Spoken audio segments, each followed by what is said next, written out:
Big boss 18 में अब trophy जीतने की रेस काफी तेज हो गई है। ऐसे में फिनाले वीक भी शुरू हो चुका है और कंटेस्टेंट के बीच भी काफी बड़ा मुकाबला हमें देखने को मिल रहा है। और हाल ही में घर के अंदर मीडिया भी पहुंची है, जिसके बाद एक कंटेस्टेंट से उन्होंने कई तरह के सवाल किए हैं। किस कंटेस्टेंट को सबसे ज्यादा टारगेट किया है, क्योंकि अब जो है वो ग्रैंड फिनाले की उल्टी गिनती शुरू हो गई है। ऐसे में अब इस सीजन के अंदर वो सब कुछ दिखाया जाएगा जो कि आखिर के दिनों में अक्सर हमें देखने को मिलता है। और जैसे कि हर सीजन के एंड में हम मीडिया को भी एंटर होते देखते हैं घर के अंदर, तो इस तरह ही इस सीजन के अंदर भी घर के अंदर मीडिया की एंट्री होने वाली है। और जैसा कि हमने सारे ही सीजन्स में देखा है, मीडिया जो है वो बिग बॉस के घर में आती है, सभी कंटेस्टेंट से सवाल जवाब करती है और कुछ लोगों की तो सच्चाई रिवील करती है। साथ ही इस दौरान कई कंटेस्टेंट को रोस्ट भी किया जाता है। और अब सामने ये जानकारी आ गई है कि मीडिया घर में आएगी, और ऐसे में ये भी उम्मीद है कि मेकर्स जिस कंटेस्टेंट को अभी तक बचाते आ रहे हैं, मीडिया उसकी भी पोल खोल देगी। वैसे जब मीडिया शो में आती है तो सभी की क्लास लगती है और कई तरह के अजीबोगरीब पहलू भी सामने आते हैं। तो इस बार किस किस कंटेस्टेंट की बैंड बजने वाली है, अपनी इस वीडियो में मैं आपको बताने वाली हूँ। तो वीडियो स्टार्ट करने से पहले वीडियो को लाइक करके चैनल को सब्सक्राइब कर लीजिए, ताकि बिग बॉस 18 से जुड़ी हर अपडेट आपको मिलती रहे। तो चलिए स्टार्ट करते हैं। सबसे पहला सवाल मीडिया विवियन से पूछती है कि विवियन, जिस तरह से घर में आपकी एंट्री हुई थी तो लगा था कि विवियन बड़ा भारी धमाका करने वाले हैं, पर रियल में ऐसा कुछ भी नहीं हुआ। यानी कि अगर बाहरी ऑडियंस आपको वोट दे भी देती है तो उससे क्या होगा, आप खुद के लिए ही स्टैंड नहीं ले पा रहे हो। अगर आपको ट्रॉफी मिल भी जाती है, यानी कि टाइटल भी आप जीत लेते हैं, तो आप उस ट्रॉफी को, उस टाइटल को जस्टिफाई कैसे करोगे, क्योंकि आप गेम के अंदर कुछ भी नहीं कर रहे हो। जैसी उम्मीद थी वैसा आपने कुछ भी अभी तक नहीं किया, और फिर ऊपर से आप बिग बॉस के लाडले भी हो। इसके बाद नंबर आता है अविनाश मिश्रा का। अविनाश मिश्रा की क्लास लगाते हुए मीडिया के रिपोर्टर्स अविनाश से पूछते हैं कि आप अपनी दोस्तों की पीठ पर किस तरह से छुरा घोंपते हैं, और ये चीज एक नहीं बल्कि कई बार शो के अंदर देखने को मिली है। विवियन डिसेना को भाई कहते हुए भी मौका मिलने पर आप कैसे उनके खिलाफ हो जाते हैं, उनके खिलाफ काम करते हैं, इसका भी मीडिया पर्दाफाश करने वाली है। अविनाश मिश्रा को इन सभी चीजों के, इन सभी सवालों के जवाब मीडिया और रिपोर्टर्स को देने हैं। इसके अलावा ईशा और अविनाश के रिश्ते को लेकर भी उनसे कई सवाल किए जाते हैं। उनसे पूछा जाता है कि अविनाश और ईशा का जो रिलेशनशिप है वो फेक है या रियल है, या फिर कोई नौटंकी है। इसके बाद अगले नंबर पर ईशा को निशाने पे लेता है मीडिया। जी हाँ गाइस, और ईशा की तो इतनी जमकर क्लास लगती है कि मैं आपको क्या ही बताऊं, क्योंकि ईशा से वैसे तो मीडिया ने कई सवाल पूछे, पर ईशा को चुगली आंटी का टैग दे दिया। जी हाँ गाइस, जिस तरह ईशा घर में हर किसी की बुराई करते हुए नजर आती है, इसके चलते उन्हें चुगली आंटी कहा गया, और इसको सुनने के बाद ईशा बाद में रोती हुई भी नजर आई थी। तो वहीं ईशा को घर का वैम्प भी कह दिया गया। इसके अलावा उनकी और अविनाश की दोस्ती पर भी कई सवाल किए मीडिया ने। इसके बाद अगले नंबर पर सवाल जवाब किए गए चूम दरंग से। जी हाँ गाइस, चूम दरंग से तो सबसे पहले यही सवाल किया गया कि आप जो यहाँ बैठी हुई हो सिर्फ और सिर्फ करणवीर मेहरा की वजह से ही बैठी हुई हो, क्या आपको भी ऐसा लगता है। इसके बाद चूम और करणवीर का जो बाथरूम वाला इंसिडेंट हुआ था उस पर भी मीडिया ने सवाल किए, तो करणवीर की लव बाइट का भी जिक्र किया गया जो कि उन्होंने चूम के बाजू पर दी थी। तो वहीं करणवीर और चूम के रिश्ते पर भी मीडिया ने कई सवाल उठाए हैं कि आखिर उनके बीच किस तरह का रिश्ता है, और मीडिया के इन सवालों का चूम ने जवाब दिया है कि वो बाहर जाकर देखेंगी कि वो दोनों एक दूसरे के इस रिश्ते को किस ओर लेकर जाते हैं। इसके अलावा चूम दरंग ने उनके जो बाजू पर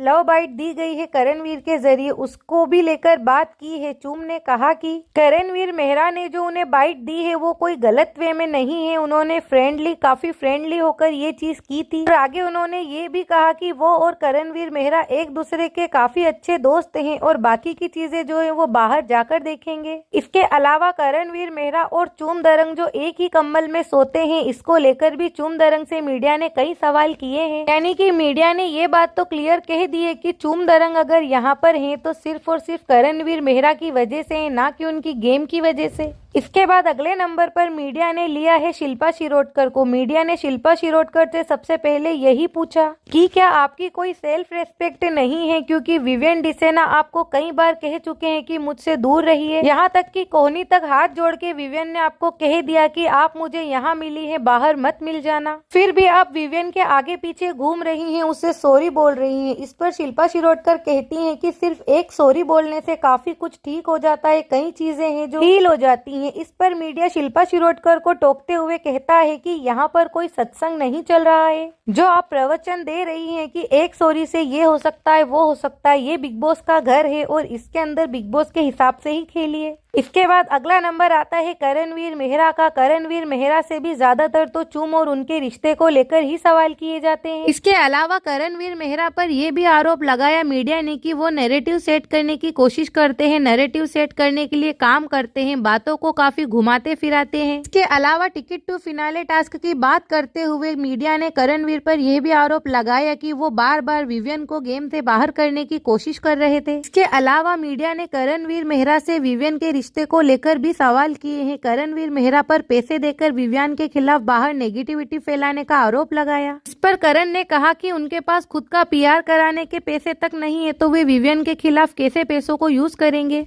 इसके बाद मीडिया ने रजत दलाल से कुछ तीखे सवाल पूछे, साथ ही उनकी गलतियों को भी एक्सपोज किया। चलिए आपको बताते हैं रजत दलाल से मीडिया ने क्या कुछ कहा। मीडिया रजत दलाल से सवाल करती है कि रजत, आपके अंदर इतना ओवर कॉन्फिडेंस कहां से आता है जब आप लोगों को कहते हैं कि मैं फाड़ दूंगा, घर के बाहर मिल मैं तुझे बताता हूँ। यानी कि आप घर के अंदर इतने सभी कैमरों के सामने भी कंटेस्टेंट को धमकियां देते हुए नजर आते हैं। क्या आपको भगवान से डर नहीं लगता? एक रिपोर्टर जो कि रजत दलाल से ये सब कुछ सवाल करता है, इस पर रजत दलाल के चेहरे का जैसे रंग ही उड़ जाता है, वो कोई जवाब नहीं दे पाते। इसके अलावा रजत दलाल की जो बाहर दादागिरी वगैरह चलती है उसको लेकर भी मीडिया रजत दलाल से कई तरह के सवाल करने वाली है, जो कि आज आपको एपिसोड के अंदर पूरा ही दिखा दिया जाएगा कि किस कंटेस्टेंट की मीडिया ने किस तरह क्लास लगाई है। तो गाइज ये वीडियो आपको कैसी लगी है कमेंट सेक्शन में जाकर बताइए, और मीडिया ने सबसे ज्यादा किस कंटेस्टेंट की बैंड बजाई है ये भी कमेंट सेक्शन में जाकर बताइए, और वीडियो को लाइक करके चैनल को सब्सक्राइब कीजिए। मेरे चैनल पर बिग बॉस 18 से जुड़ी हर लेटेस्ट अपडेट देखने के लिए एक बार चैनल को विजिट कीजिए, आपको बिग बॉस 18 से जुड़ी ढेर सारी वीडियोस मिल जाएंगी। तो please guys like my video, subscribe my channel. मिलते हैं बिग बॉस 18 से जुड़ी नेक्स्ट वीडियो में, तब तक के लिए bye bye and take care.